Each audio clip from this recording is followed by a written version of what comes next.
Sorry for the slight delay there. Just getting a couple things together.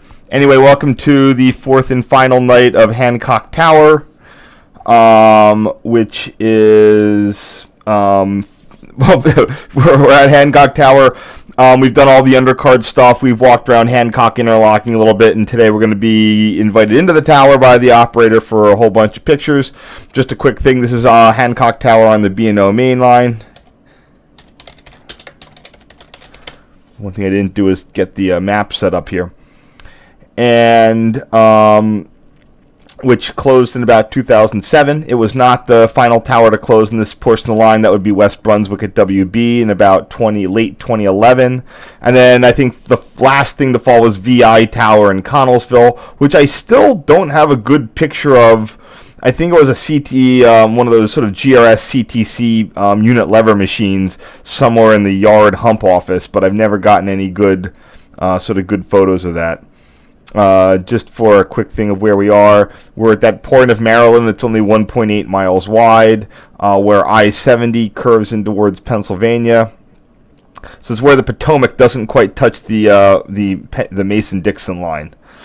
This, of course, is in the across the river in the state of West Virginia, located right there at the south side of the US 522 bridge.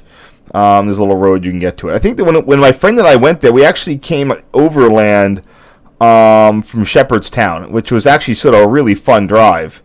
So we're coming from SHEPARDSTOWN.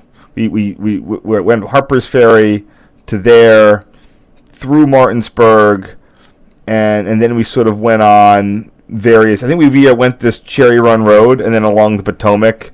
To get out to Hancock. So last time we left off in the tower, taking a look at the lever frame.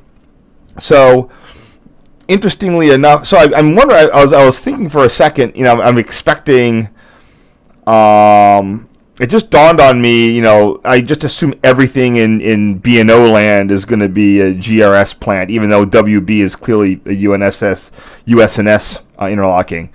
I just associate the color position lights being GRS, meaning, assuming that the B&O would have been a GRS plant.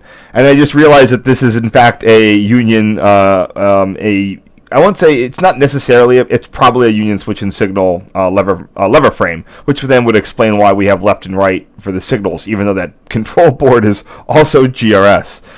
The reason I'm saying it's USNS is because GRS at the time when they were getting big in signaling in the late 19th century, sort of consolidating their hold, each of them imported interlocking technology from the UK, and both of them even used that technology in their power frames. The GRS used I don't know what their thing was, but there was like a vertical grid. It's a vertically mounted grid of lock bars below the thing. So under the frame you have a grid of lock bars, and then below that you have the lever stuff. Union Switch and Signal grabbed the licensee to the Saxby and Farmer machine, and this has a horizontal locking bed behind it. Now here we don't see them because they're behind the wall, and that's why I said Hancock Tower looked oddly deep or fat or whatever you want to call it. I'll pull up a quick picture here. So, when you come in, you enter the door, and the interlocking machine is right in front of you. But there's a wall there, and there's a bump out even. Like, what's going on in the back of the tower? Well, that's because it's a Saxby and Farmer type machine, probably USNS in origin, and those machines have they go back behind the tower. And let me see if I can pull up something here real quick. Here we go.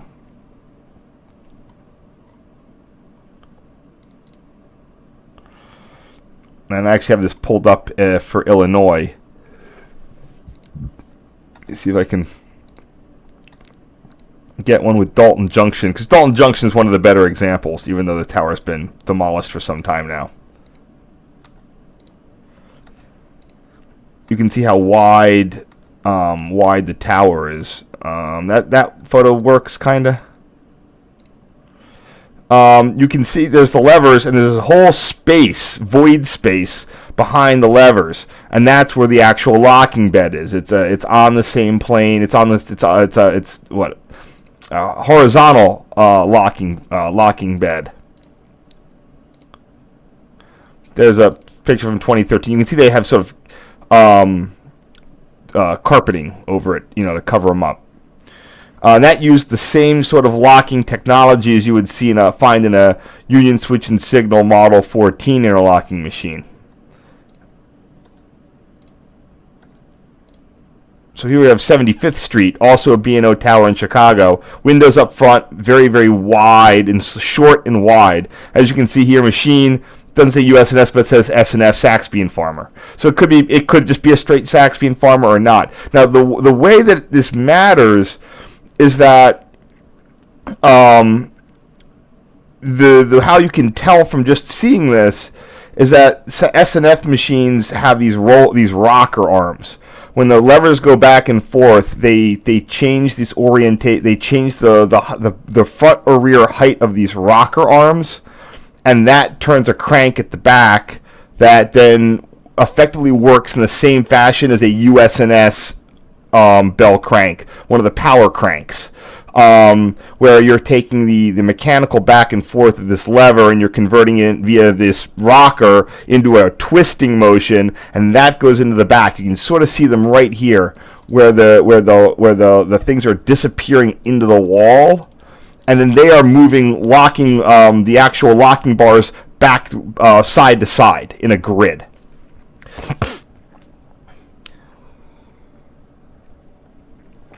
Anyway, is this the same picture? I believe it is, or maybe it's not. Yeah. So, just so you know, and you'll see this in most American interlocking machines, compared to a British one. Every switch in the United States has a facing point lock. So you just have this ridiculous array of black levers are the switches, and the blue levers are the locks, and everything with these little yellow, but that's kind of a cream. It should be white. Those are all the spares that aren't there anymore.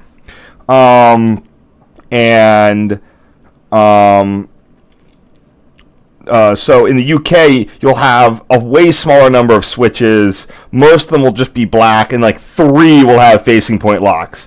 Facing point switches were more regulated for safety back in the day, so railroads tried to minimize the number that they had.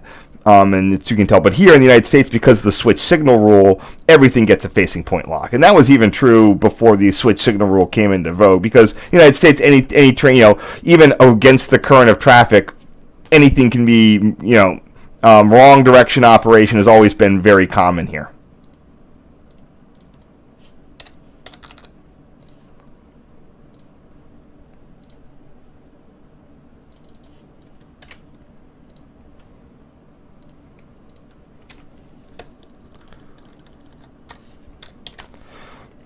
And the default state for a facing point lock lever is to be reverse for a facing point lock lever is locked. I think in the UK, in some situations, reversing them actually unlocks them. Because again, in the UK, it's weird. You never see the facing point levers out like this. So I don't know if it's just they leave them the points unlocked all the time, or they actually want to. Or they've just reversed what normal and reverse is over there.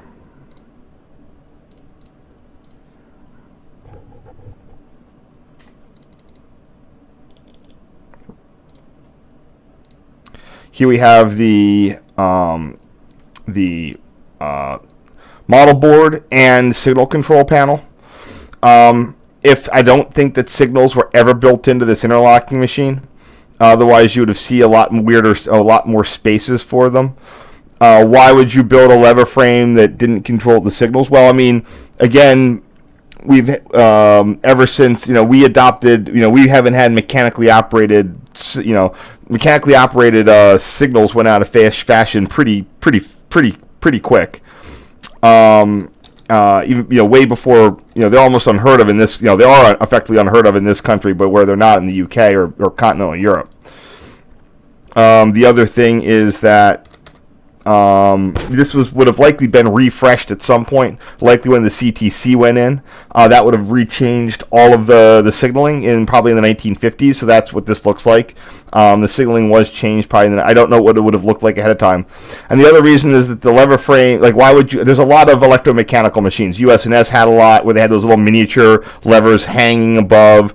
GRS would have ones with pistol grips that also had mechanical levers. That's simply because the biggest power draw, the hardest thing to do is throw those switches. That's why you had electro-pneumatic interlockings. So when you had electricity and you didn't, it was one of the easiest things you could do was use low amp, low power stuff for the signals and the relays, and then you can use muscles to pull those switches back and forth. So that's why this sort of split switch signal, electric and manual, is not uncommon.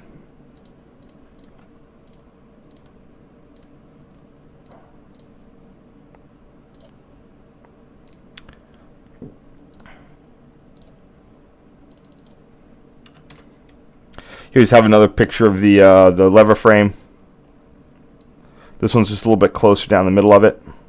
I didn't really dive in and get a picture of the how those rockers work here, but there are a lot of preserved machine and frames and frame components, so you can sort of see, you can get a picture, you can get a handle on that on those preserved ones. And there's a lot in the UK that work that exact way.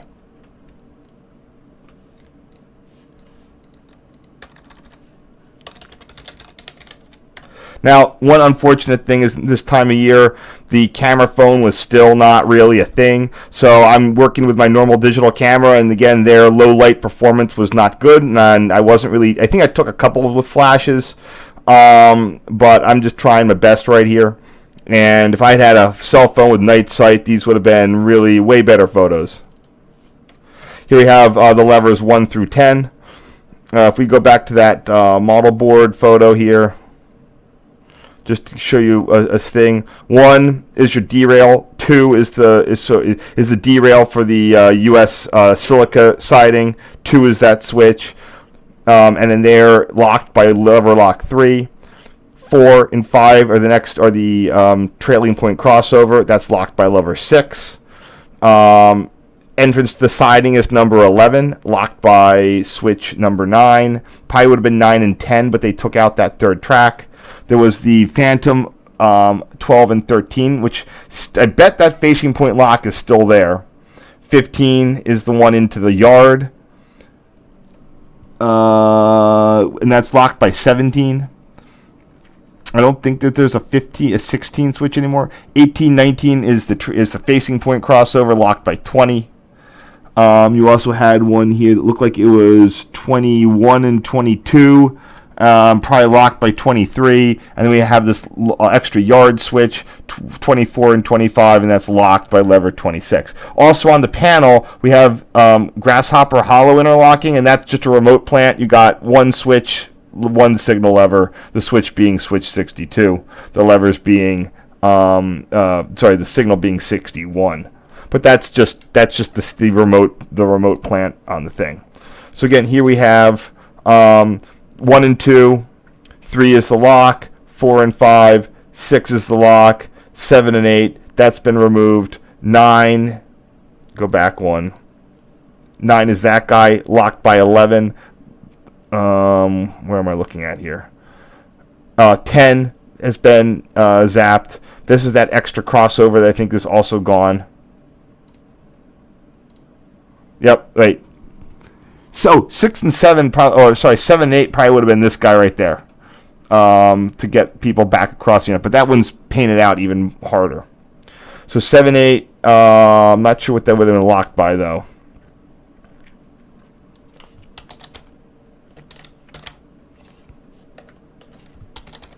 Oh, here we can see the pivots. So as this goes up and down, you can just see right there the lever moves the rocker up and down, and that turns a crank, which rotates a shaft, which will then make a lock bar go back and forth in the back. There's another one.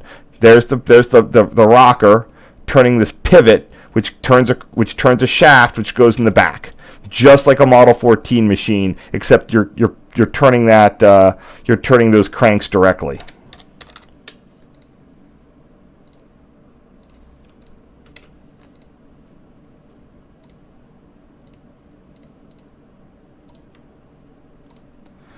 And here we have levers 13, 14 through 25.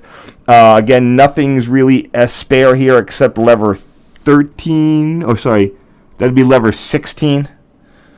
The one I want to know is 14. Hold on. I gotta go to the thing here. 16 would be... Yeah, I'm not sure what... Oh, 16 looks like it was always spare. What I want to know, so 14, that 14 lock is still there. It looks like it's, and it's got a blocking device on it, probably because there's no reason to ever turn it. Again, we can see in there's the pivot, there's the circular thing, and it's all disappearing back behind the wall. Let me brighten that up for you. They're the pivots right there, each one. That one's a normal. One of these. Somewhere I have one that's reverse. That one's disconnected because it's the spare. That one's up, and then the other ones are down. You can see that pointing up, and that one it's pointing down.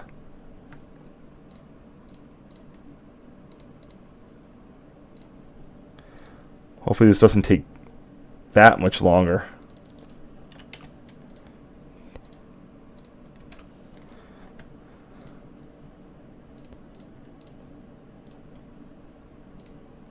And here we have levers about 15 through 22, 3, 4, 5, 6, 7, and 8. 27, 28 are probably spares as well.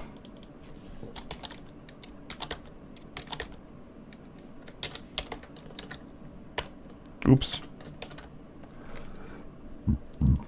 There's a whole bunch of blocking devices. How do the blocking devices work? It's a little ring that goes on the top of the lever, and it wedges the unlock bar. That the handle is the thing that actually unlocks the lever. So your blocking device will go in there and prevent you from physically being able to pull the thing. In the GRS one, it's this handle that actually will engage with the interlocking itself. That manipulates the grid of locking underneath the floor. So if you can pull that, your lever is free to move. In this USNS one, I'm pretty sure that you can unlock the lever, but the lever itself won't be able to move because this rocker, the locking in the back, is blocking this rocker from being able to move. So these things right here, those are the blocking devices.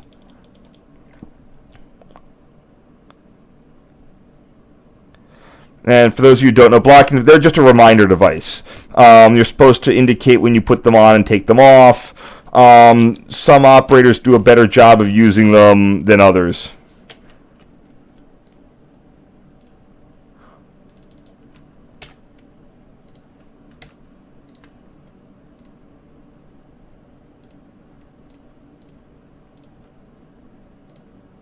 Here we have the operator's desk.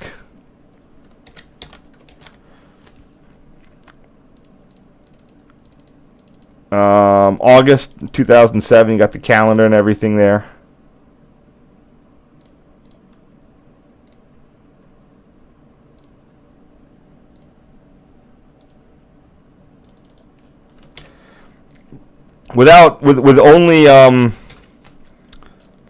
With with only one. When you're one of these isolated towers, your span of responsibility goes pretty low because there's not much you can do that doesn't require dispatcher permission.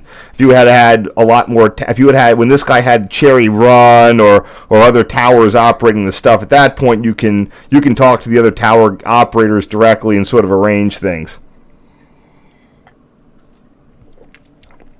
But this guy was just sort of a do what I say monkey for the dispatcher. And then here we have a nice overhead view of the rocker pivots, and you can see each one of them is pivoted in that center. And the lever runs in this track right there, which is fixed. And on the side of it has this sort of cam, which makes the pivot go up and down. There might be some stuff online that really gets into S&F frames, like from some UK. There's a ton of these things preserved in the UK. I don't know. I don't have a good one that's going to be able to go and just say, hey, go to this website, and they'll show you how the movement works. But once you see it work, you'll get it.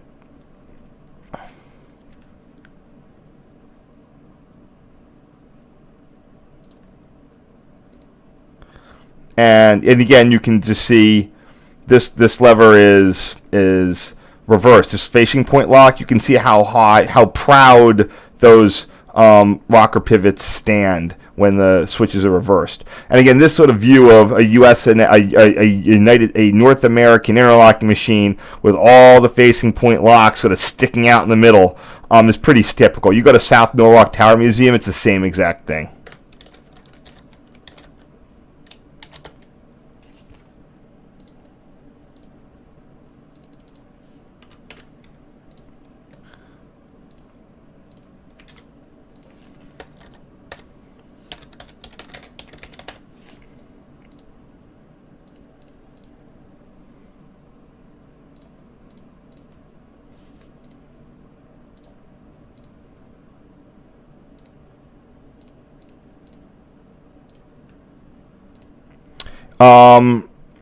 If you're people who know the PRR know that they will have a timer for every signal.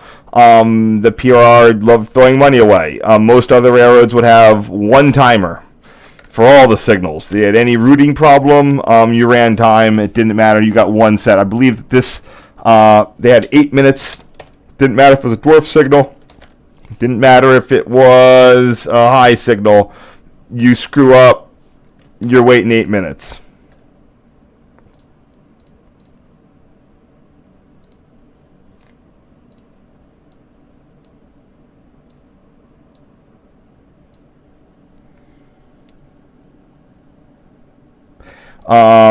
If you think that's bad, I've heard that there's ones on Amtrak that are 13. Railroads tend to have the penalties for, not the penalties, but like railroads don't seem to see a lot of advantage in trying to cater to misroutes. So one problem with the Hancock is it kind of had tower window syndrome, and one aspect of that was these absolutely disgusting screens that you could not do anything about on these on the windows. So I really wanted to get a nice picture of the Eastern pipeline, but I was not going to. Now, I should mention that the Eastern pipeline had been out of service for quite a number of years at this point. I'd never seen the tower with the Eastern pipeline in operation. Now, everything was still controlled from the levers, but the number 1, number 2, the trailing crossover, and the siding switch, the number 1 derail, number 2 switch, the 4 or 5 crossover, and the 9 turnout to the siding had all been replaced by electric M3 machines, and the east-westbound signals were a color light cantilever, and that all went in when Miller Tower closed, and everything here was CTC'd around 2000 to 2003.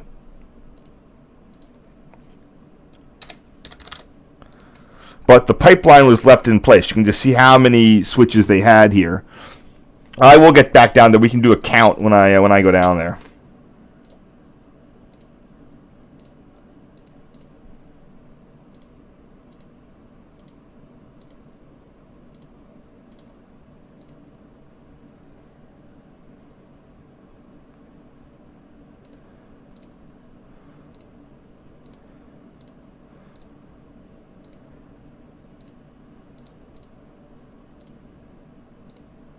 And here we have the alertness bell. This is when a train will enter the territory. It taps on, this bell rings. Didn't get the greatest photo, probably should have used a flash.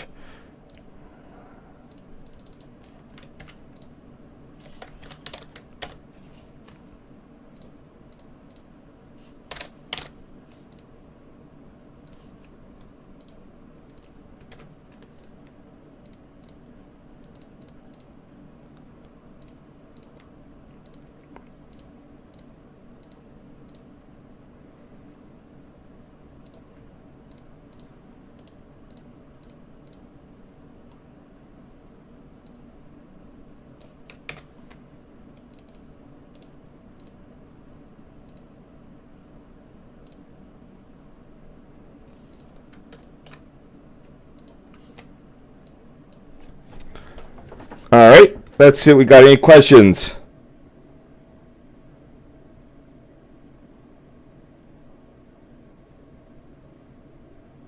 Let me check that out. 1 second. Just checking the questions in the doohickey.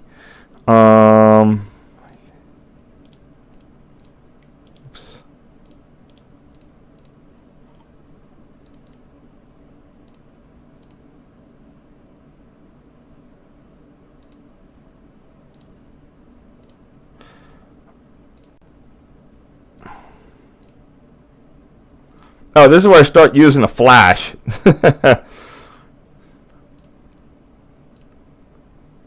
or not quite.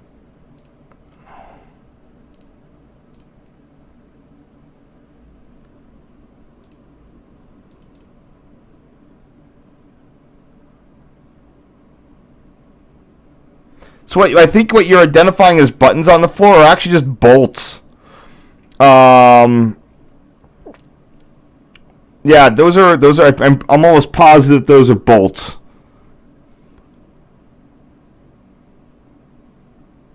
Oh, I see what you're talking about. Okay.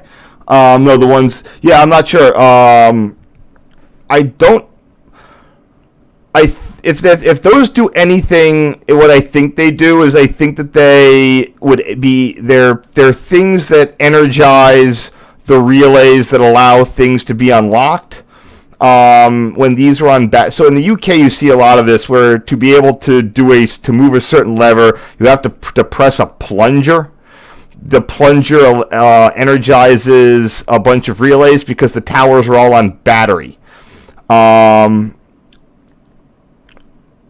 question is are these 1-to-1 on the facing points? 1, 2, 3, 4, 5, 6. There might be a 7th one hidden.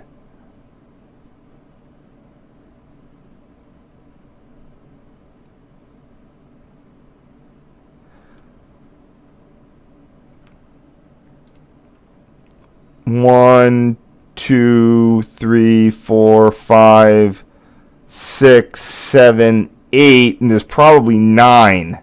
So I'm not sure if those align 1-to-1. They could just be sectional, but they're not. Those aren't physically. Those plungers aren't robust enough, I don't think, to be hitting the physical stuff. I think that those energize magnets that do electric, that prove the electric locking. But the guy didn't mention them, but it's definitely an interesting thing. They could also be vestigial, as in they're not they were, when now the tower has full-time power, they might not have been necessary. The operator didn't say anything about them.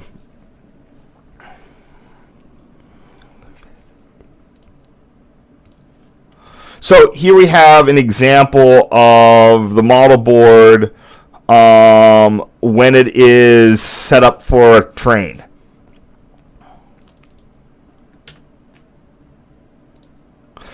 Hold on, let me see what I'm doing here. We have a train in the approach block indicated by the lights there. Let's see if I can deal with this. Okay. The 54R signal, that light is illuminated for the signal. There was some, when they went to 2 tracks and put in bi-directional, you can tell there was some hokey pokey modifications into the model board. So here we go, 53R, or that's what I'm guessing that guy is. That signal's displayed right there. Everything's straight routed, so we can see the switches that have become unavailable due to locking are shown by these red lights. So this crossover, the 9 turn out to the siding are all locked because they've lined a straight a route through on main track number. Oh, damn it.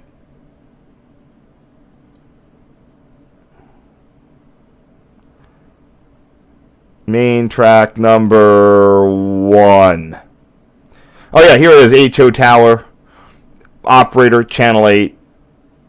And that's, and this actually, so this is from 2005 and it still has that extra switch. That switch was not there in 2005. I have photos. I went through that. So that little extra ladder track was absolutely not there. But it was clearly recently removed on the board.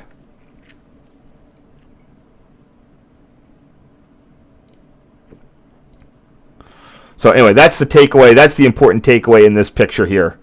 Of this is what happens when a route is selected on the model board.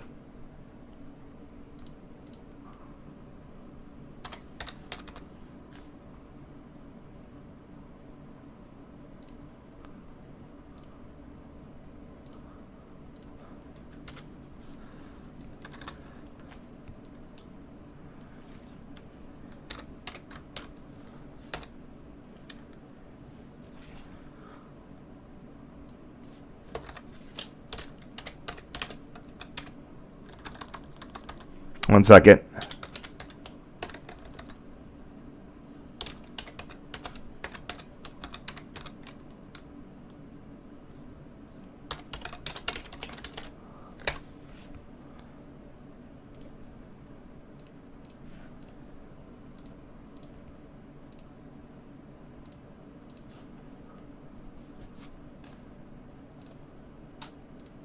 Here we have I always love getting a good picture of the bulletin board.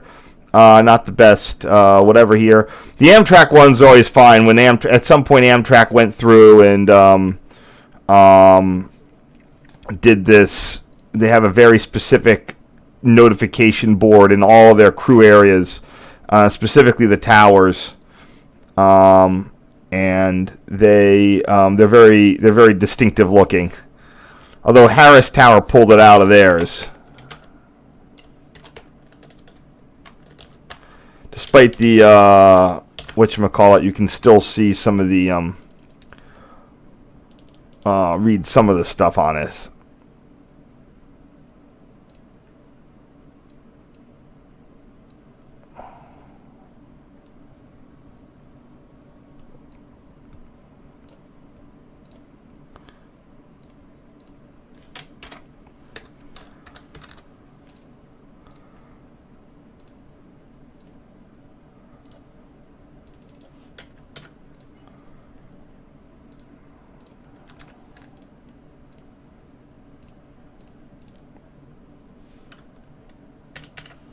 Sorry, just checking this out.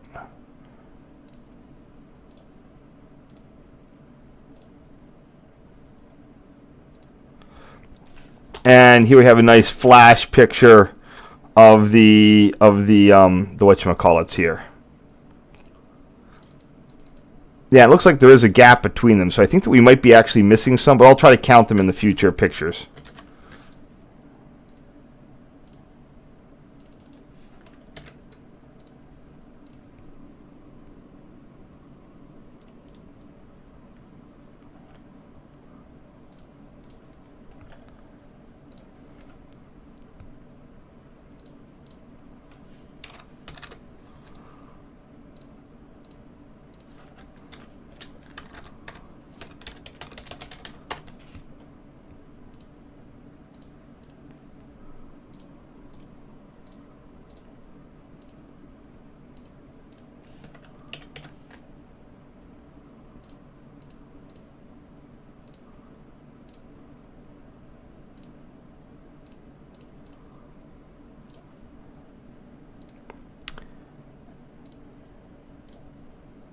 Here we have levers 7 to 28. There doesn't seem to be a lot of so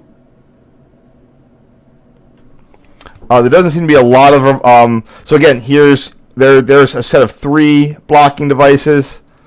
I don't know how many more there are, but as I said, the 14 facing point lock had 1 on it, and that's because like that switch is gone. So they just locked out the FPL, probably just so the operator wouldn't fuck anything up and delay a train on accident.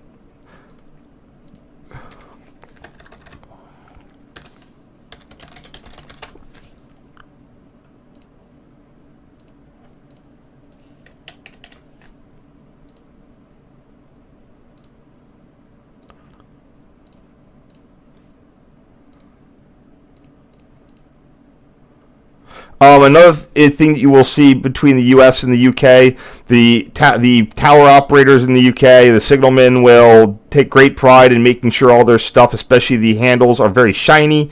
They have rag, they have little polish, they polish them all up. The United States, they're not only rusty, a lot of times they're just covered here in electrical tape. Big different culture between their thing. I think some of that's just the remnants of the caste system. It's just crazy that you can have a guy who will probably work in the same place for most of his life, literally doing the job of a block signal. He not only gets paid for that, but like that's just his lot in life, and that's where he stays.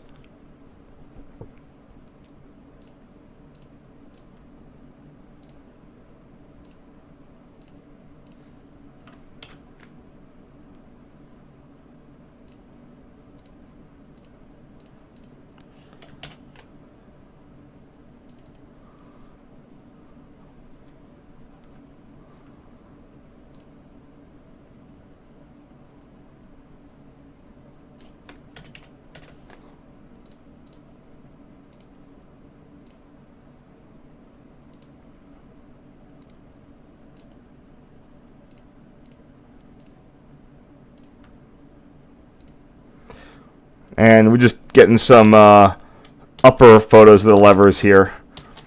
Here we have 7 through 18. Oops. It's nice that these are fairly well badged. I've seen tower photos where half the badges have been fallen off or been stolen, and then you have to sort of always sit there and count how many you're looking. You know, like which lever is this, and you got to count up. I don't have to do a lot on these photos. I'm not going to try to crop a lot or cut a lot. The rarer and more technical the photos, the less I try to do to them, just in case I'm accidentally cutting something out that's important. I'm even saving these at a higher resolution than I normally do. No one's really going to complain about, I'm on dial-up, like I used to get, I'm on dial-up complaints, stop making your photos so big, this page took forever to load. I haven't heard that in ages, but I do try to keep these to a consistent size. Okay, here again we can see, I guess in this point we can see 1, 2, 3, 4, 5, 6. Maybe they removed 2 of them. I'm just not sure if that does or does not map to the FPLs, because there's more than that. Are there how many FPLs are on this? Are there 6? But one of them at least has been taken out. So did they remove it from the floor? That's one of those things I just don't get. Like, would they have paved over the spot in the floor when they would have taken those out?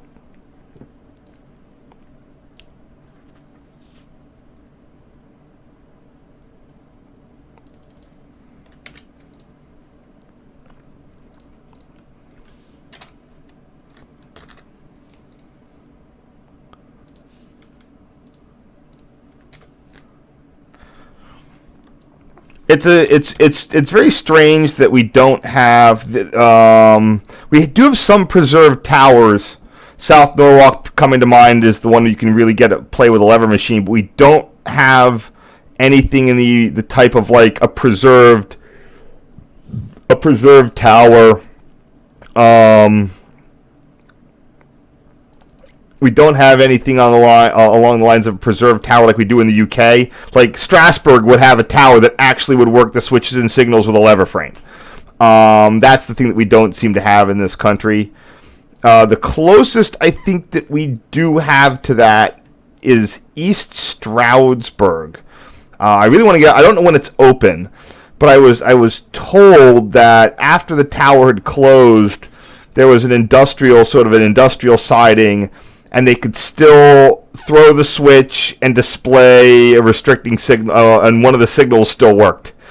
I know that switch is now gone, but in theory, everything there is still sort of on the, still kind of works.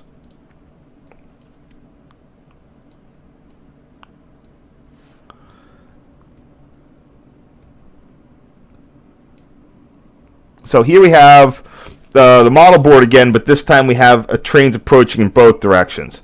It's a little hard because I flashed it. Those are a reflection. Those 52s aren't displayed. But there's a train right there. That signal is displayed. And then you can tell this 52L is also displayed for another movement from track 2 to 2 eastbound.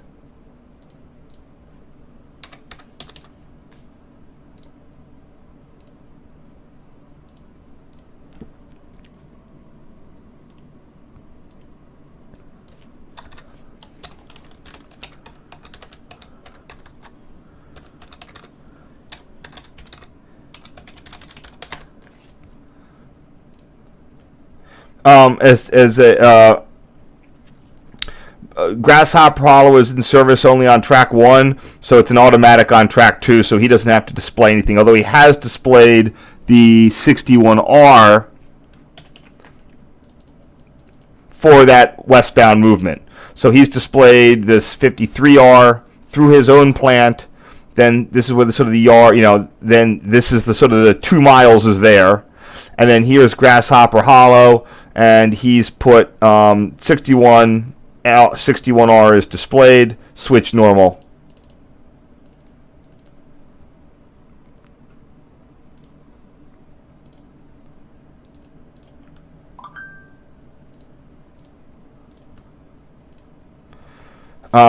Here we just have the sort of the cabinet area.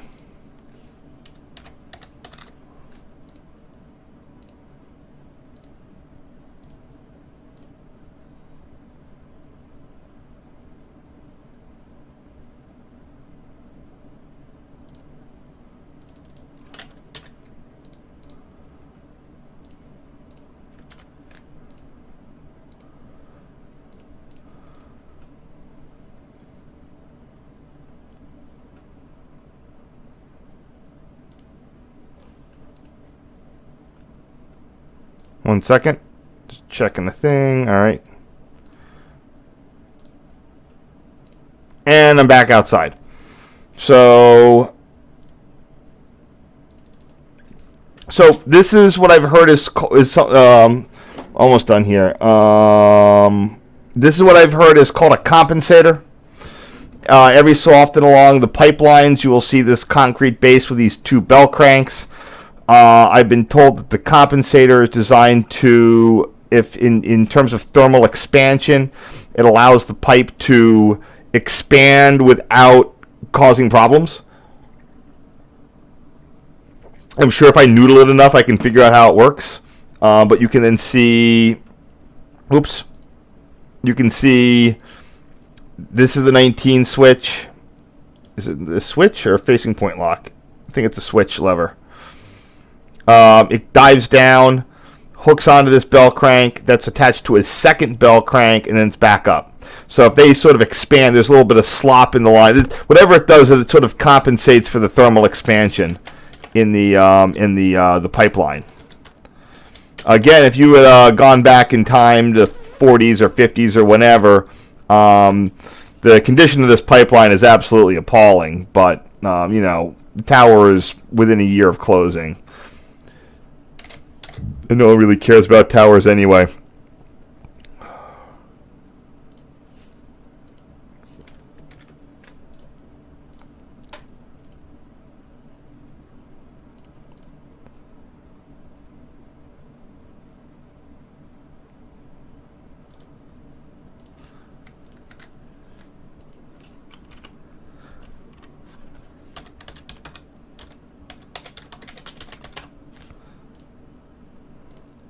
And here's another view of the compensator.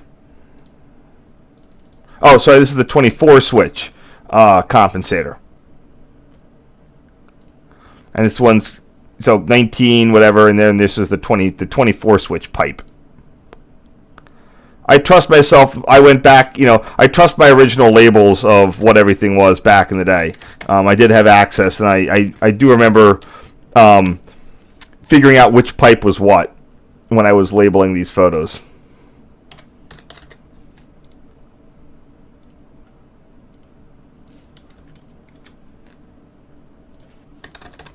This would be looking westbound.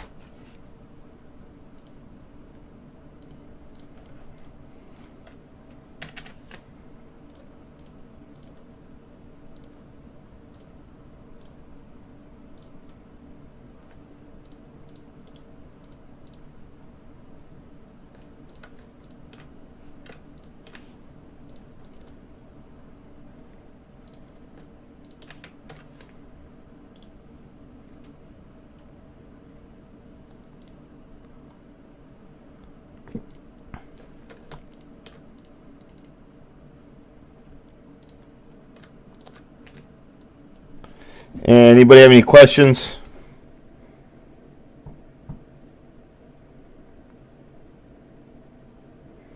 Yeah, I could be wrong. I'm pretty sure that I've heard that described as a compensator, but I could be mixing up with something else. There's a bunch of weird bell cranky things in these, and I might be also using the British term or a term from a guy that there was a tower site, like something out in Chicago, that had a couple of pictures of pipelines. So I'm pretty sure that that's what that is, and it might be compensating for other bits and pieces of the movement.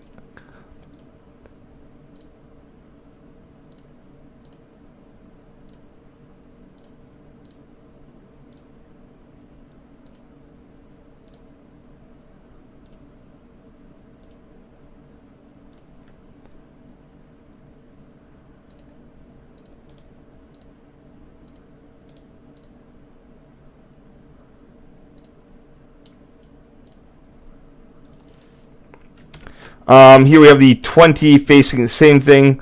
One of the ones for the 20 facing point lock. I'm pretty sure that every pipe coming out would have had one somewhere on the run.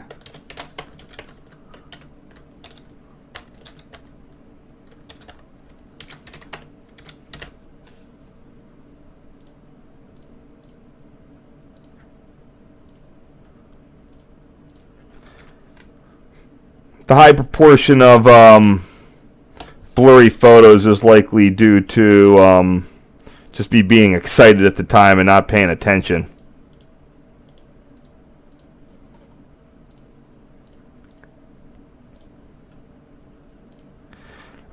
Here we have our pole line.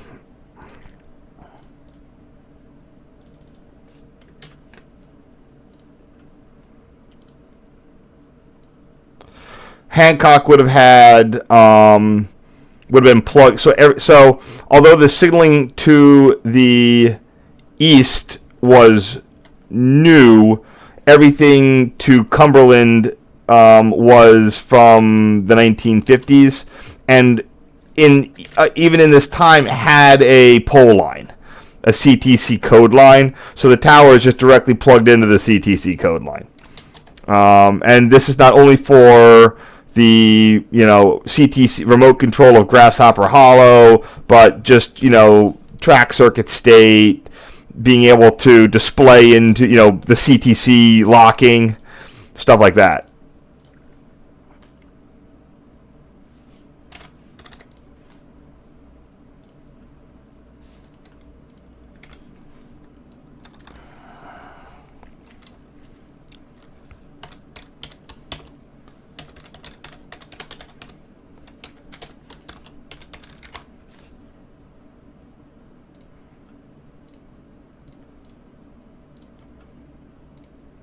Here we have the famous. Here we have what's left of the eastern pipeline run, and this was deactivated but not removed sometime around 2003-ish.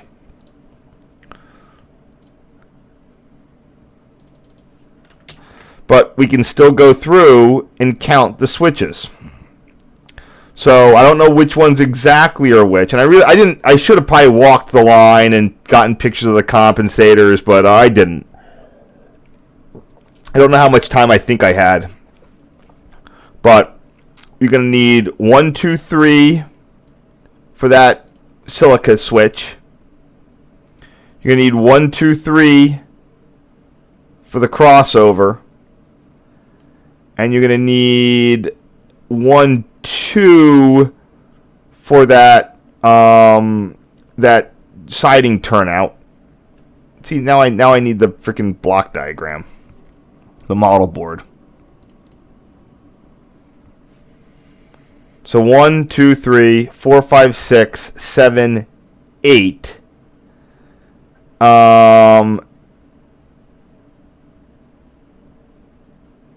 And how many do we have? 1, 2, 3, 4. We got 9. So maybe one of these was for but these go down pretty far. Maybe it was for whatever this switch was right here. This switch. Yeah, it's probably that one there that had that extra blind. Now, I don't know how those got fed. Maybe those came right out of the tower. Or, no, there's 2 additional runs down the middle, it seems.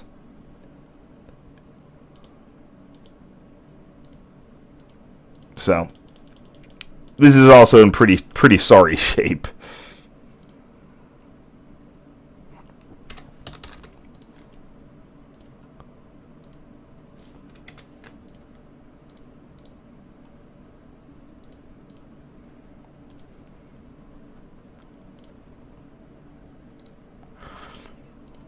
We got the west side of the tower, or the westbound side of the tower. I was kind of surprised about how quickly they tore it down. I thought it was out in the middle of nowhere enough that no one would care. This was really before it became clear, like in this day and age, there were still a good number of towers that would sort of get, if they weren't in an urban-y area, there was a good chance that they could get forgotten about. But this one went pretty quick.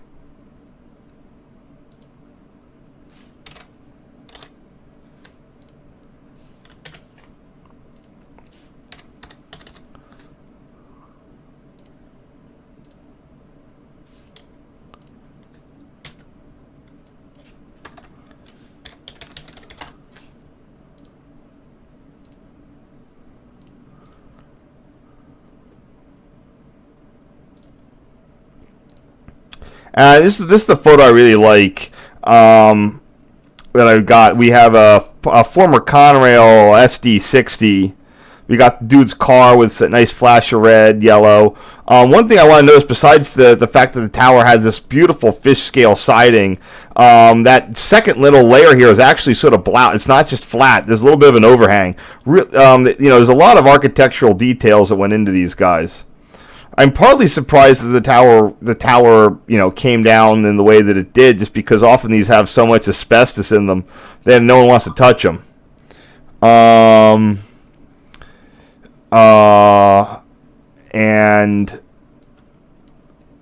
that's what's saving MG right now. They kind of did an initial strip down, and they're like, "Oh nope, it's got way more asbestos than we thought." And then they went like, "Nope, I don't want to deal with this."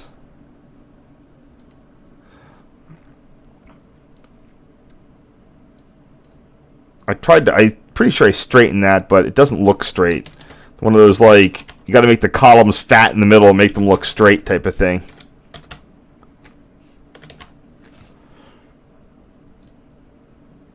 And here we have 8733. It's so weird that so many of these, these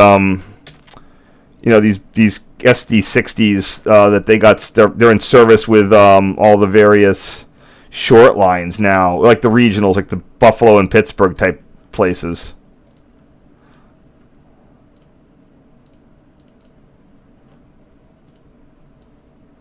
That's nice.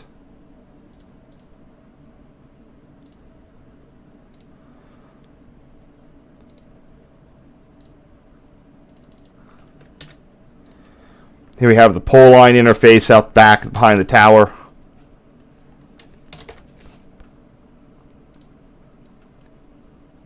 I actually have a whole naming scheme for pole lines, which would often come up when I was doing very thorough documentation of, like, the B&O CTC that was getting knocked down. I went out in 2012 and got all sorts of photos of the B&O CTC between here and whatever. I even drove along the right-of-way in my car. There's a road you can drive along. People use it for little campgrounds. And you can drive all the way from here to Orleans Road, right along the side of the right-of-way. Gets a little spicy at times, but you can do it. I would call this the pole line. So there's the parts of the pole line. The pole line is, if I have multiple poles, that usually have, that indicates that's the pole line. The part that's the stuff that's on the pole line is the tap. The wire that snakes its way into the tower is the feed. That bit there is the penetration. Depending on where here's where the pole line power is. Those two, that's a 440 volt power feed. I'm pretty sure those two are the power lines. A lot of these times, the pole line stations will have transformers, so that's your power supply. So I have a system for all of this to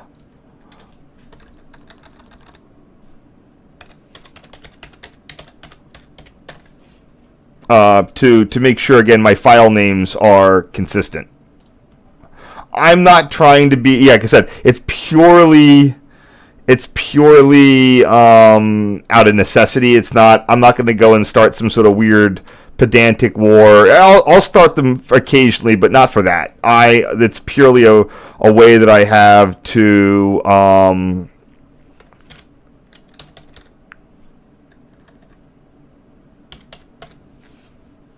let me see what I can find here. It's purely a way I can have to avoid name collisions. I just want to show you a quick thing when I went out to... so this is Grasshopper Hollow 5 years after the tower closed, but before this was re-signaled. It's going to be re-signaled, but I got out there before it was. I got Amtrak Heritage with the full-size Capital Limited under the signal bridge there. So this is that one that was controlled by Hancock, and then just became sort of independent. But I just want to show you how you end up driving down the side of the right-of-way to get signal photos, because there's a little access road for people in their campsites. It used to be a 4-track right-of-way, and there's pretty much like a road you can just drive down. There's addresses on it. At one point it says like private road, but it's not. Since there's so many cabin properties, you can't effectively police who can or cannot be there. Yeah, again, here's my car in front of the defect detector. There's only like one way to get on it in the midpoint. I just went along the whole damn thing. The spiciest part was around Turkey Foot, where the right of way got very narrow, and you were kind of on the this is for the railroad trucks only path. But at no point did I encounter any railroad signage saying don't go here. I thought I had. I'm trying to see if I have a more fun picture here. I did a pretty good job of keeping my car out of the pictures. But I think that it made it in a couple ones.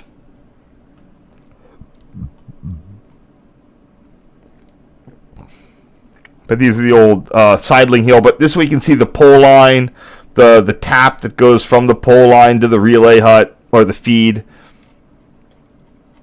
That's why I came up with naming conventions for all of that. This is the one-way on that's in the midpoint at milepost 132 at the Great Cacapon thing. Yeah, there's the car, just driving along the old right away. So, all right, that's a fun little intermission there. Here's a not so great. I wonder if I cut this one. I bet I didn't. Nope, I didn't.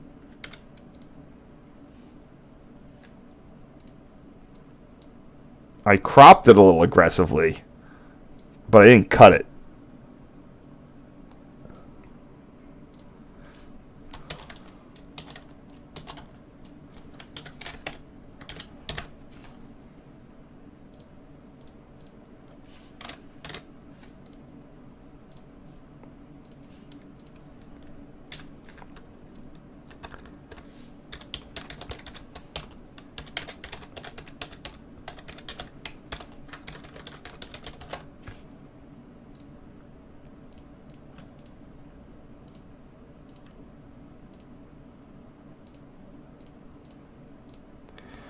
I was just missing a lot of photos this day. I don't know why. I guess I was just very, whatever. Ooh, boy, that stuff's not looking very good. I really should have gone down there, but I just didn't have the time or the wherewithal or whatever.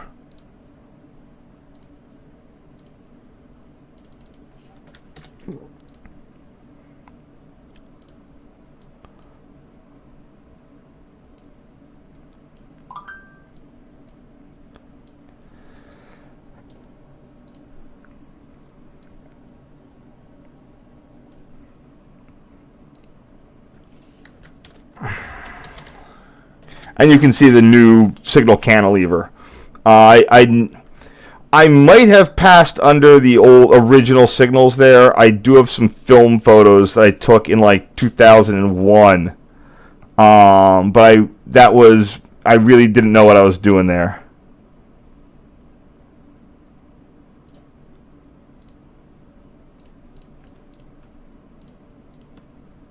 There's the Hancock station. It might be a freight house. No, it's got a platform. That's the real station. That's currently sort of the area maintenance of way base. So they're keeping that one up.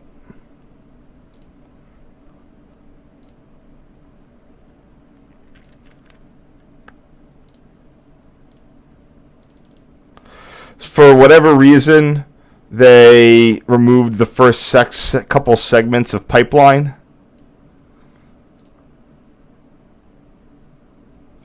It could be that the levers were still moving the pipes to some degree, even if they were connected to circuit controllers to move the actual to command the switches to move. I'm not sure of that.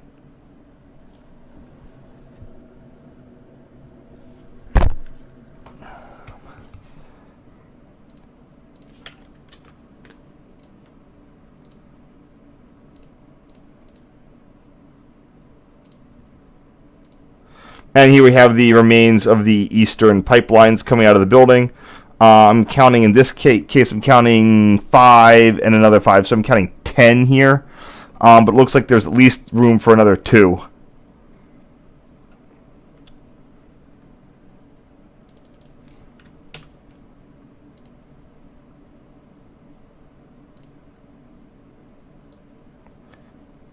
Yeah, there's two kind of shames. Like, yes, Miller Tower was saved, but they've done nothing with it. It's just sitting there. I don't even know if it has a good from that picture. I don't even think it has a good coat of paint. Very, very unfortunate.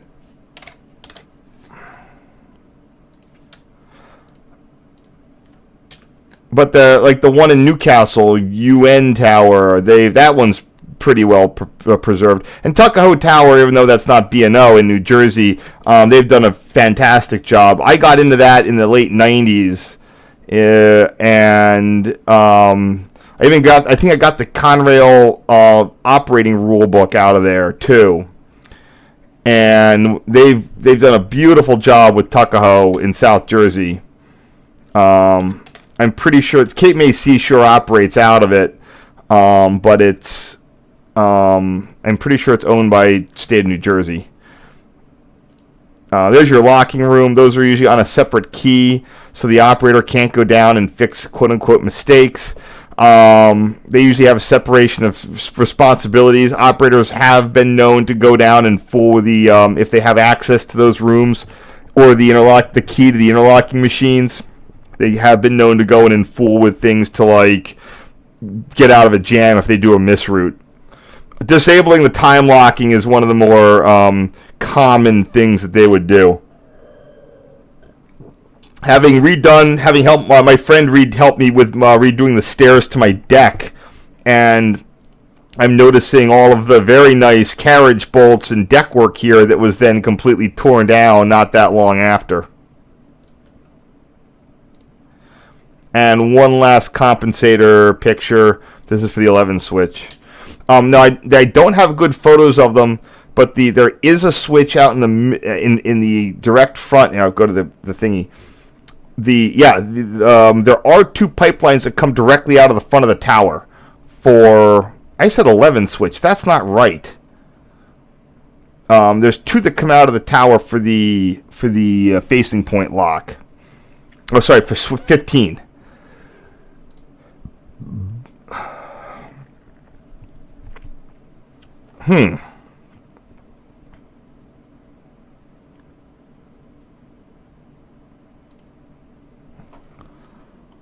Maybe this is the 18 switch. 1, 2, 3, 4, 5. 1, 2, 3, 4, 5. So maybe this is for. It says for the 11.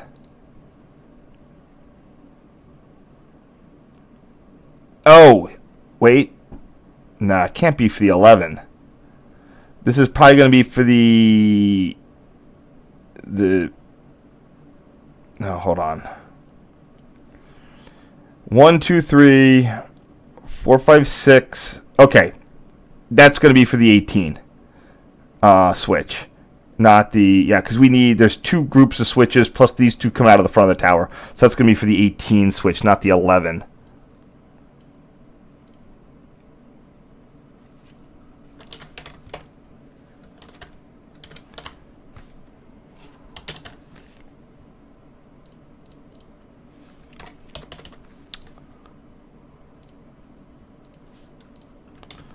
Oh, it does say 18. I just misread it.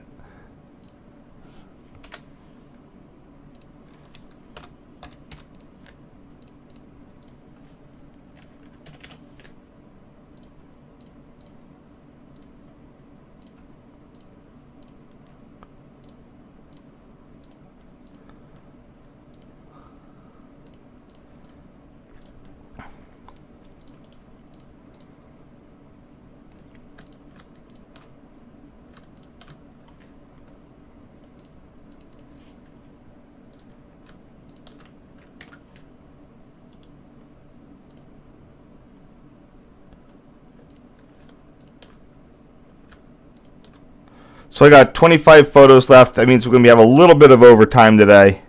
But I think we're doing pretty well. Any questions?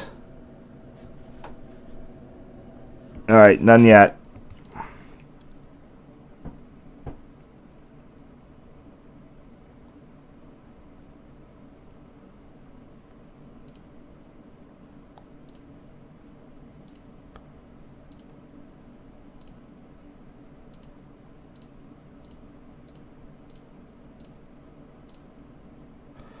I think the operator was like, don't go crossing the tracks. That might have been the one thing that he didn't want me doing.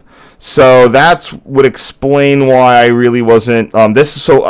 We went and drove to the other side of the tracks on the US. There's a ramp on the US 522 bridge to get you into the middle of things. Right there. It's a really tight turn if you're going in there. You gotta be looking for it. And we drove to the other side. So if I would not have done that if I wasn't told to or implied. So, his rules. He was being nice. So we drove to the other side. That's why we have this picture going. I got this picture from the side of out the car window here. I just for an orientation. Main tracks, siding track. This is going to be the 1517 switch. That's the switch is there, but that's fucked. And then there's this little bit of stuff here. There's a whole bunch of crap going on in the yard. I don't even know if that half that stuff is that stuff still there. Oh, it is. All right, look at that.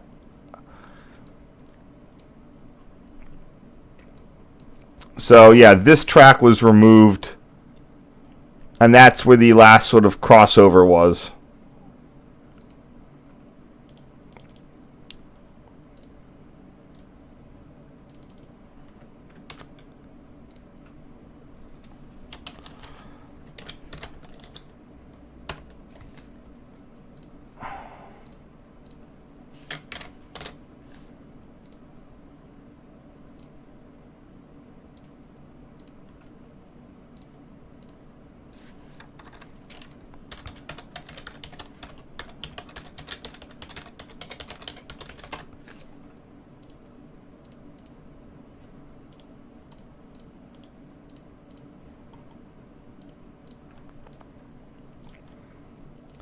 And we're back on the other side. So this is the switch that got cut. So this signal's never clearing again.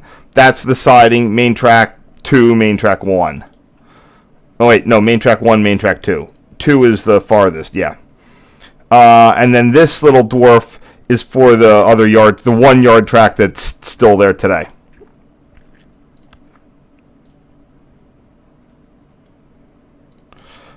Here we have the signal bridge being lit up. Now, I think that maybe, I guess we'll see what I do. Maybe at this point, since I'm like, never seeing that guy again, I just might have started stealing shots of stuff across the interlocking. We'll see how it looks.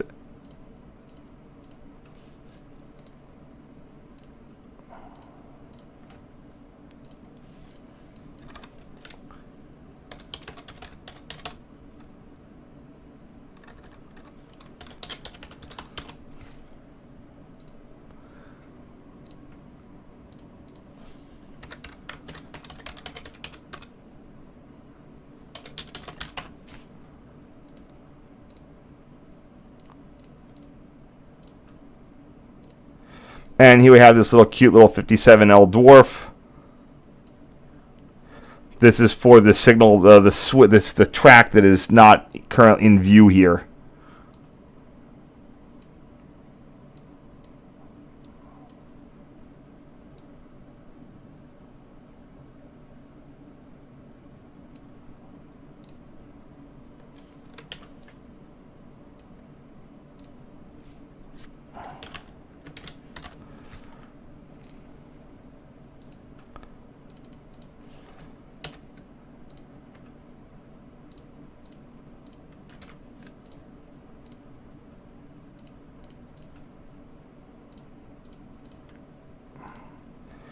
I never quite know if those cages are to prevent, I think it's for, accidental damage.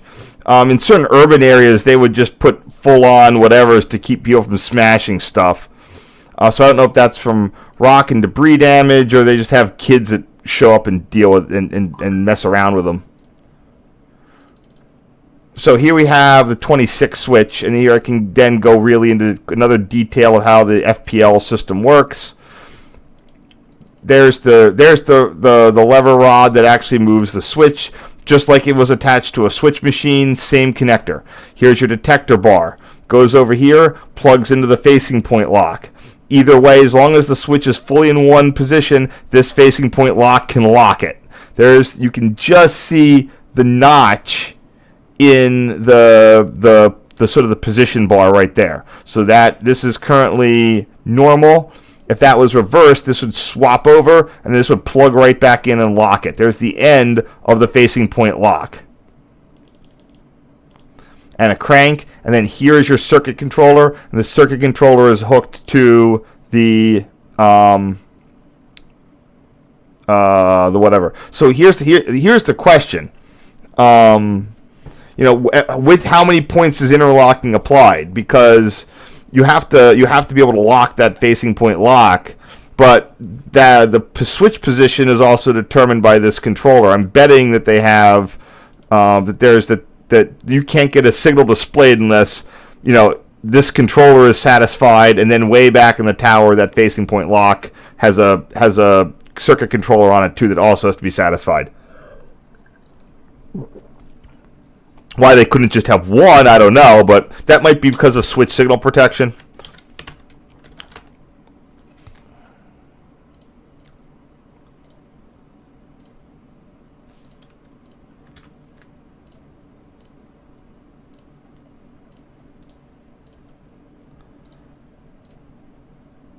Here we have the side view of the facing point lock mechanism. Oops. There it is. Detector bar. The detector bar is, I think, ultimately what hits the circuit controller, whereas this other bar interfaces with the facing point lock. We can also see you know, the distance between the two levers. Also, the little mini rollers that get them across and underneath the other tracks. I think in the UK, these, when you have these these rods, they work. They might be a little closer together. Like they would just sort of be right on this side, but these ones here are a little bit farther apart. Really cool. Really would have loved to get video of that operating.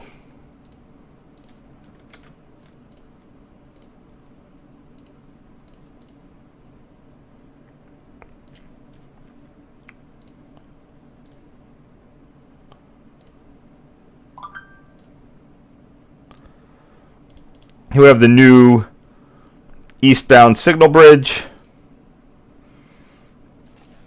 It is what it is.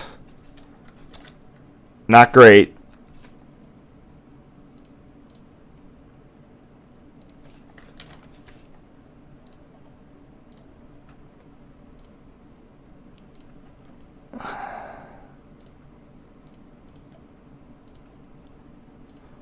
I go down there and get photos of this all the time, so, you know, whatever.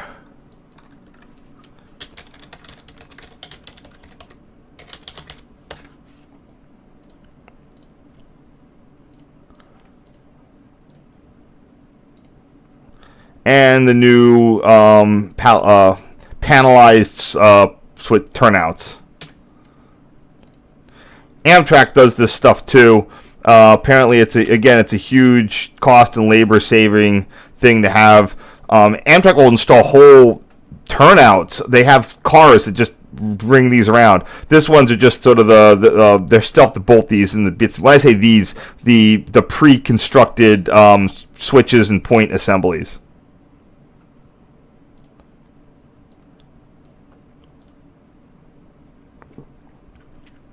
Don't know if these are done by in-house staff or a contractor.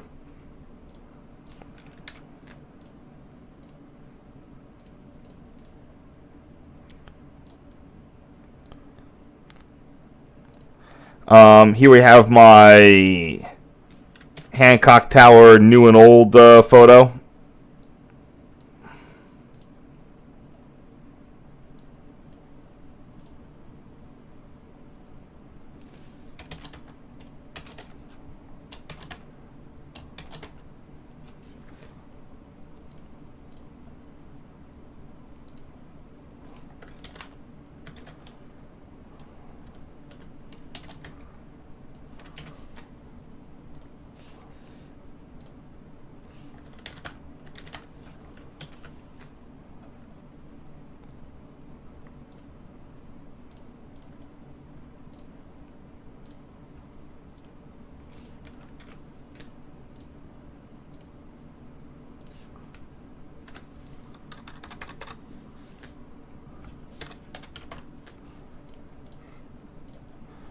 And here we have the 57R. Now this is an interesting little switch. This signal governs two tracks. There's a hand throw switch right there, and this 57R applies to both of them. Then that hand throw right there is it does have a circuit controller, but it is non-interlocked.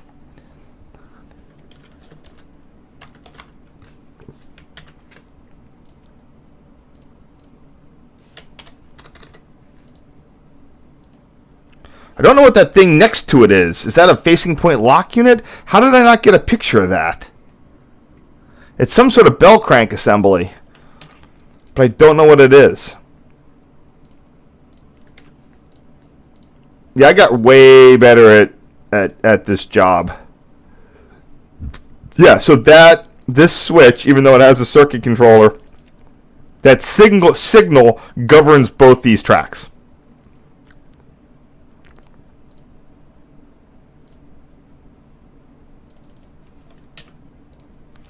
I also know how to better deal with these dark photos. I deal with this out in the field now. I do camera settings to adjust the sensitivity on the fly as opposed to doing it in post.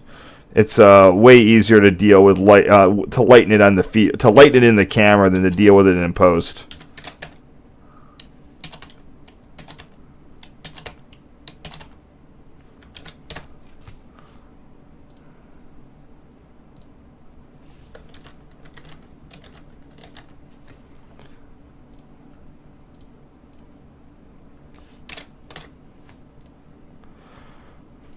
So first of all, this is going to be the 24-25 switch.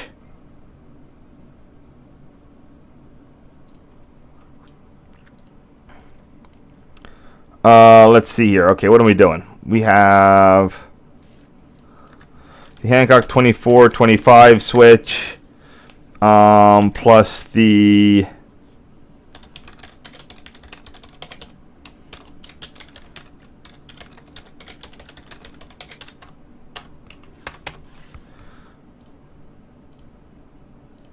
there we go. That looks good.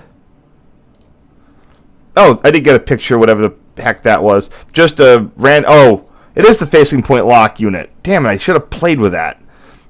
This is the one that they probably pulled off the other end of the 24 switch. So the 25 switch was still in operation. The 24 switch had been disabled. Let's see if I actually got that in the thing. Nope. It's not a crank, it's a facing point lock unit.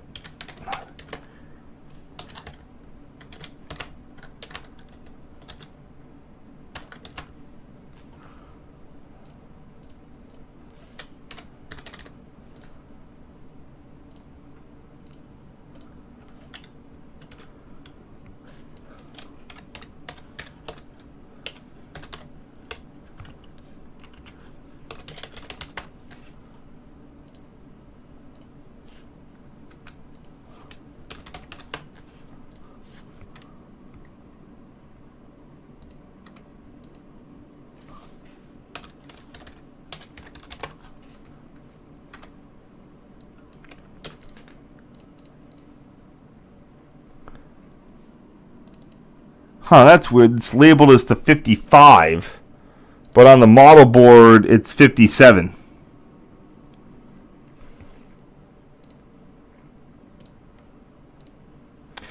And I got another good, so here's another good photo of another westbound movement.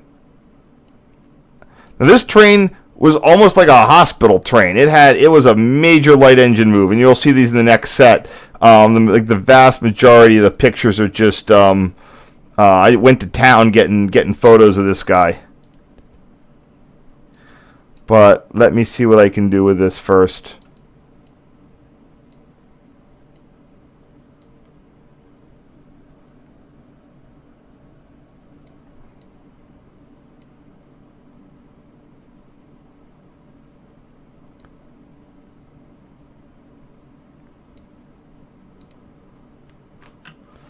Nah, I don't want that. There we go. How's that? That's better.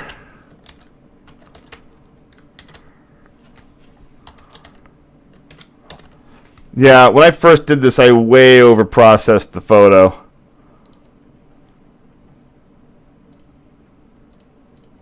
Sometimes I would underprocess, sometimes I would overprocess. I got a little bit better whatever now. So this is 528, but what's that second one?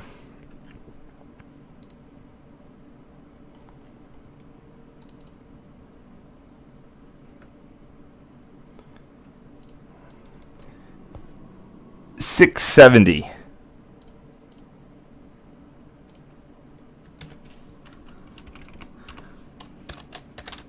According to my CSX handy dandy CSX roster,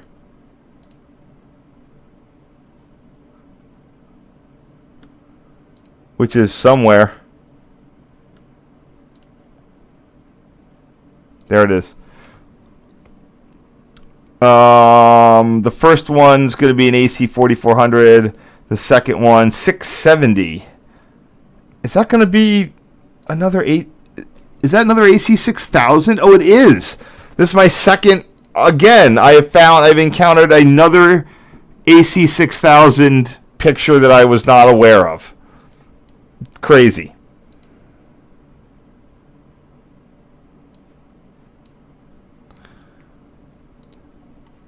I thought that was just like, because I just assumed that those were not running around, but I was apparently wrong. Oh, God.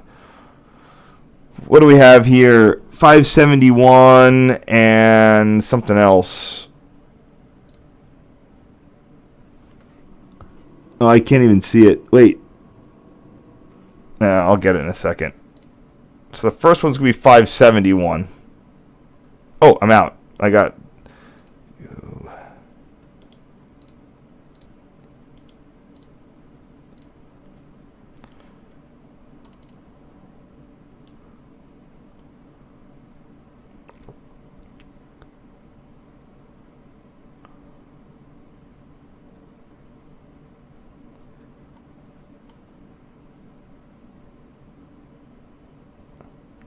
How many ones of these are in here? I'll deal with this later. 220. All right. All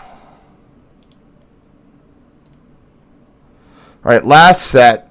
Mostly some photos of stuff. Of trains and stuff.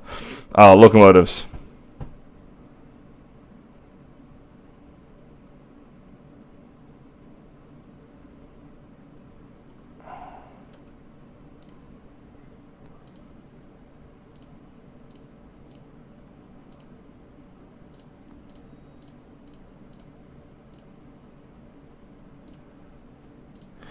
All right, I don't see any more questions.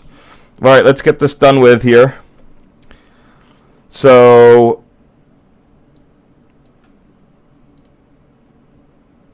I got the first two. And what I need is 670, 571, and 581.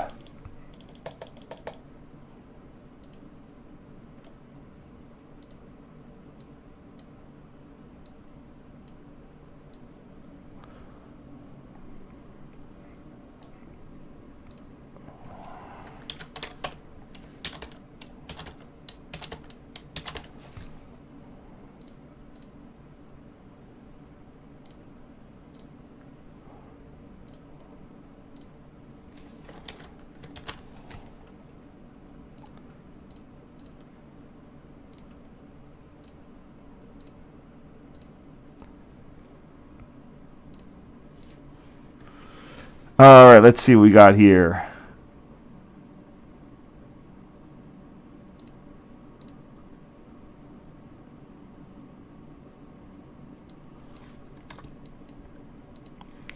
Yeah, CSX 571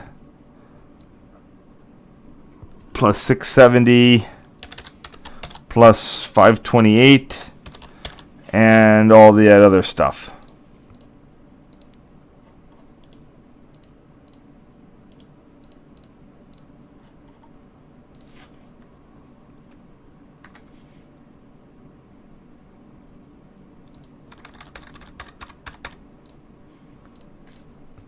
All right, next.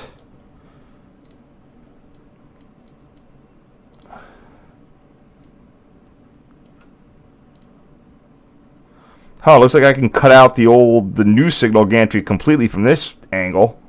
I'm on board with that.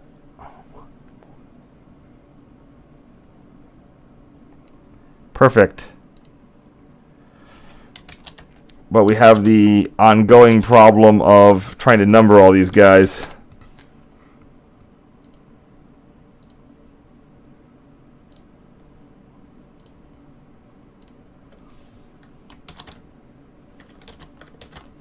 Okay, so this one has all of those, but including, I don't know that guy, 2263, a road slug, 8253.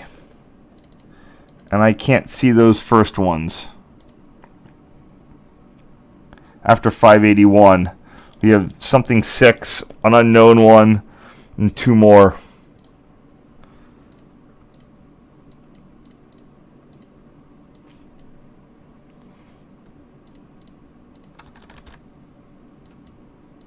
So we have 8253,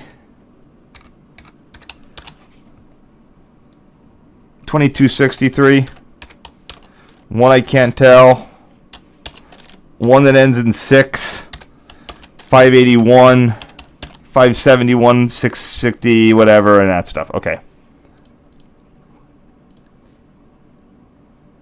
Oops, didn't resize this.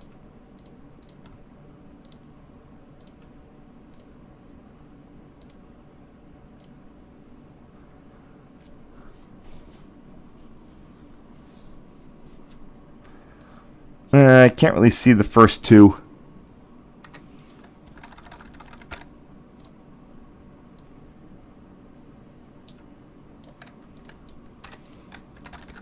There we go.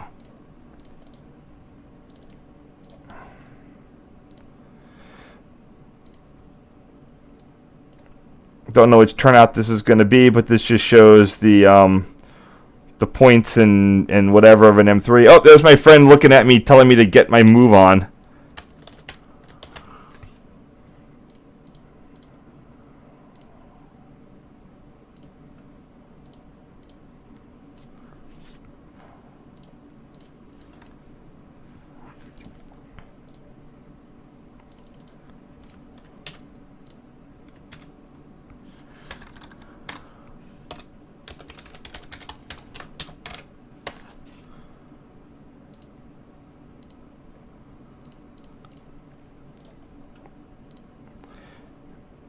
What did I...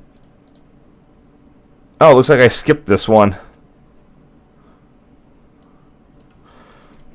Oh, it's the end of train. That's why with these municipal garbage. Boy, this got dark. I guess the sun sort of went behind a cloud or something.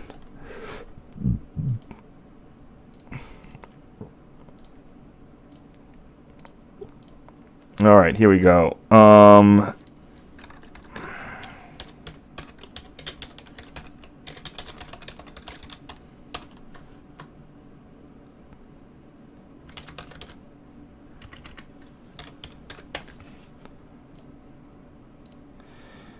Sorry, I don't have a lot going on right in this move. I'm just trying to power through some. Okay, here we go.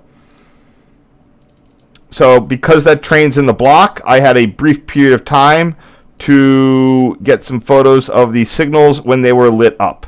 Nothing was displayed for a movement, but they weren't dark. So that's why I sort of took the. No, that dwarf's always going to be lit because that's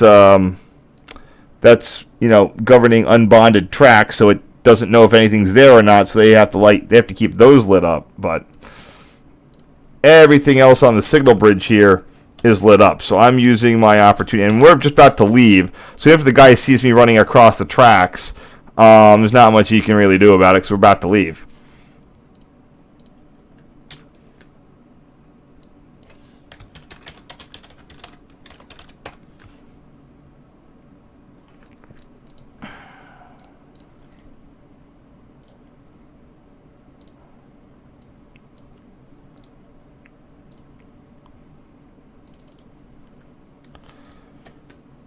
And slightly, again, I'm getting a little more bold.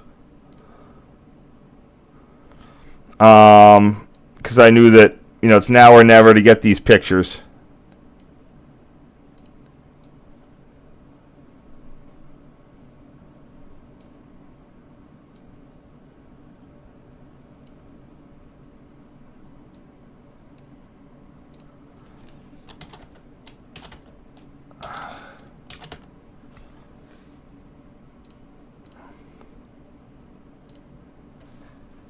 Yeah, I'm pretty sure there aren't any. We used to have a surprising number of 4-track B&O signal bridges, and they just went from a bunch, around to completely gone, especially when Baltimore got gutted.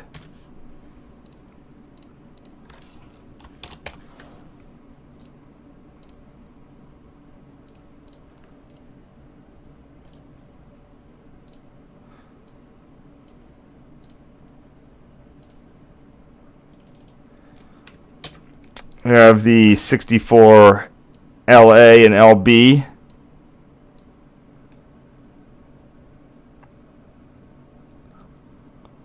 All lit up with nowhere to go. Well, LA is all lit up with nowhere to go because the switch is gone to make way for the new signal bridge footing. Boo.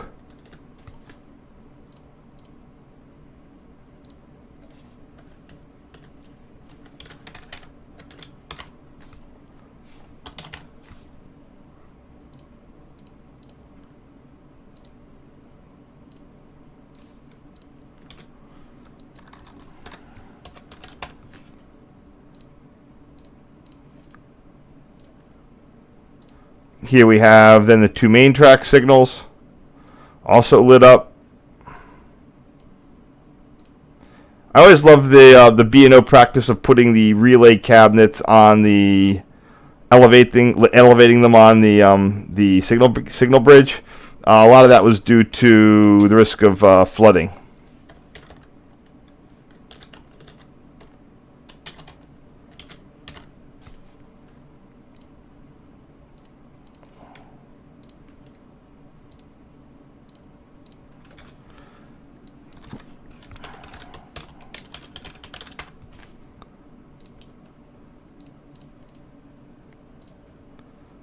Rolling into the last couple ones here.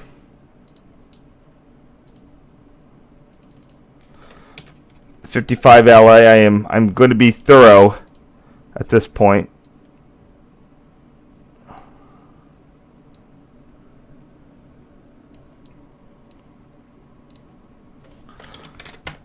Yeah, this is just a taste. Like I said, this is just a taste of the sort of pedantry I would do later on.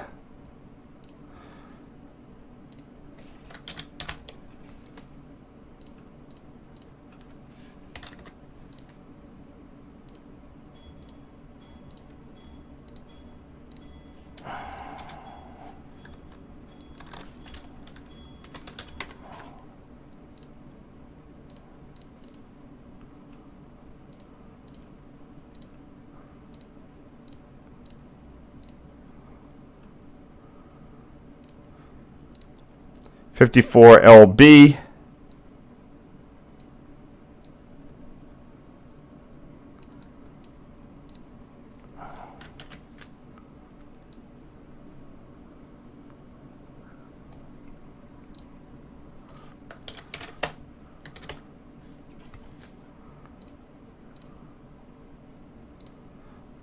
This one, like I said, governs the siding. This was still in service at this time. Or you could display a signal on it.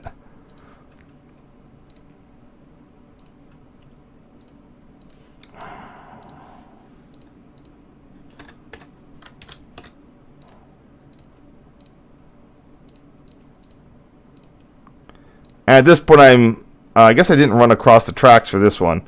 I might have. I might have been close, sort of across the tracks.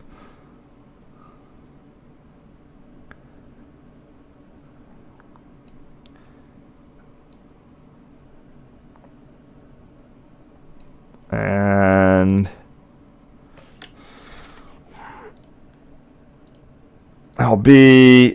yep, that looks good. 52L also lit up with both the 12 o'clock and 6 o'clock orbitals.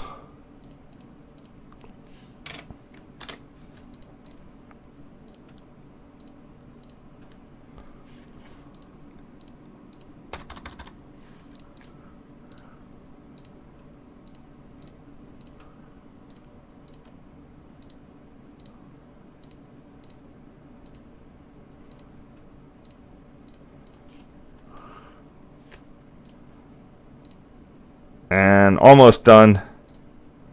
The 55L.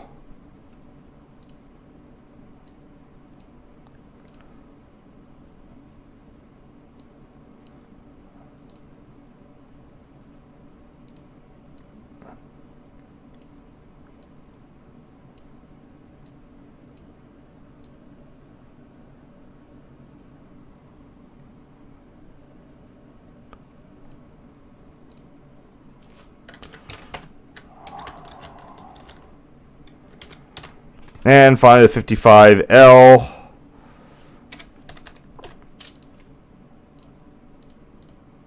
All nice and lit up.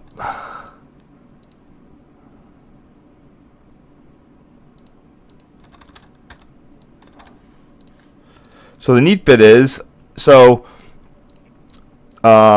as we were about to leave, the clouds did part, and I was actually able to get that old plus new Hancock photo, but not dark and crappy like the one before. I think we were just about to pull out, and I was like, because the angle isn't right, and I didn't want to run all the way back, so I just sort of told my friend to just give me a second, and I got out and did a quick zoom job of it.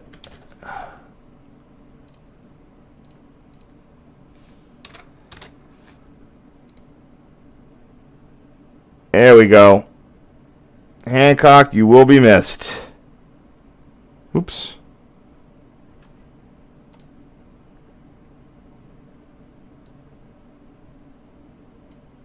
There it is.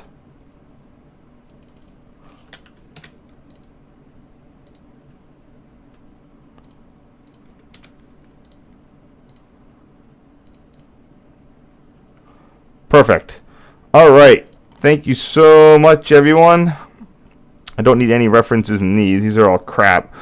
And that was 4 days. We got one more tomorrow. Happy Thanksgiving. It'll be the San Francisco trip.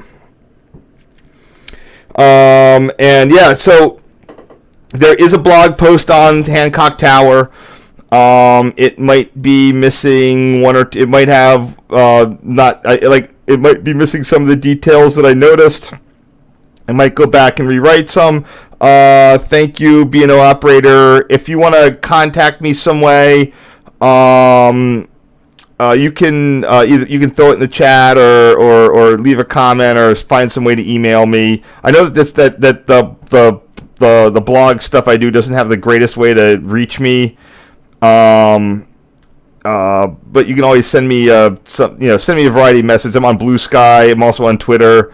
I'm PR Signal on Blue Sky. You can send me a direct message there. I know Twitter makes that harder now. So feel free to get in touch, and I might be able to go back in and make some changes to the Hancock blog post, because I think that there's a couple of things you mentioned that I would like to I can put in. But anyway, thank you so much. Have a happy Thanksgiving, everyone. And like I said, whatever you're doing tonight, I will be on at the same time, 10:15, and I will be doing a set of stuff around San Francisco. It's something I have on deck and need to get rid of. So we'll be doing that tomorrow. Have fun. And if I don't see any questions, I'm going to be heading out of here, wherever that is. There it is. All right. Have a great night. See ya. Bye.